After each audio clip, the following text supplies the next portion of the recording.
কি ব্যাপার বাবা, তুমি খাচ্ছ না কেন? খাও। আমাকে বল না দেওয়া পর্যন্ত আমি কিছু খাবো না। আবার বল, খাওয়ার সময় বল, চুপচাপ ভাত খা।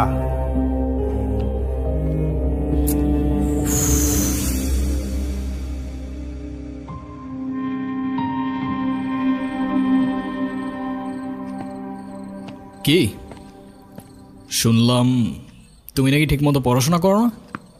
আমার আর পড়াশোনা করতে ভালো লাগে না। পড়াশোনা করতে ভালো লাগে না তো কি করতে ভালো লাগে?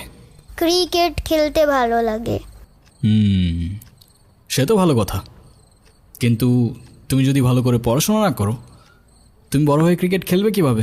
কেন? কারণ খেলার মাঠে তো ব্রেইন চাই, আর পড়াশোনা না করলে ব্রেইন কোত্থেকে আসবে? খেলার মাঠে আরও স্ট্র্যাটেজি চাই, আর তুমি যদি স্কোরবোর্ডের নাম্বারই না বুঝতে পারো তুমি খেলবে কি করে? তাহলে এখন আমি কি করব? তুমি এখন থেকে প্রতিদিন ঠিকমতো পড়াশোনা করবে। হ্যাঁ, মজা করবে, খেলবে, সবই করবে, সাথে পড়াটাও করবে। কারণ পড়াশোনা মানে কিন্তু শুধু বই মুখস্থ করা না, পড়াশোনা মানে তোমার স্বপ্নের জন্য নিজেকে তৈরি করা। আচ্ছা, এখন তুমি যদি আমাকে কথা দাও যে যে তুমি এখন থেকে ঠিকমতো পড়াশোনা করবে, তাহলে যাও, এই বলটাও তোমার। যাও, কথা দিলাম, প্রমিস। এখন আমাকে বলটা দাও। নাও।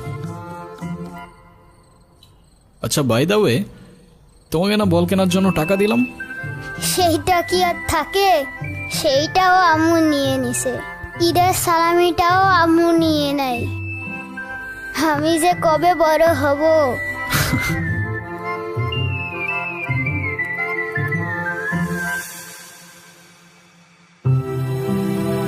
বড় তো সেদিনই হবে যেদিন নিজের কষ্ট চেপে অন্যকে সাহস আর সাথ দিতে শিখবে।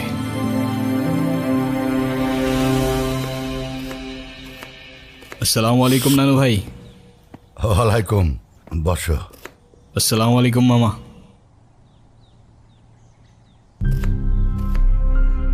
আরে বাবা, সালামের উত্তরটা তো দিবি। তোর সব ধন সম্পত্তি তো আর চায় নাই। ওয়ালাইকুম সালাম। রবির মেজাজ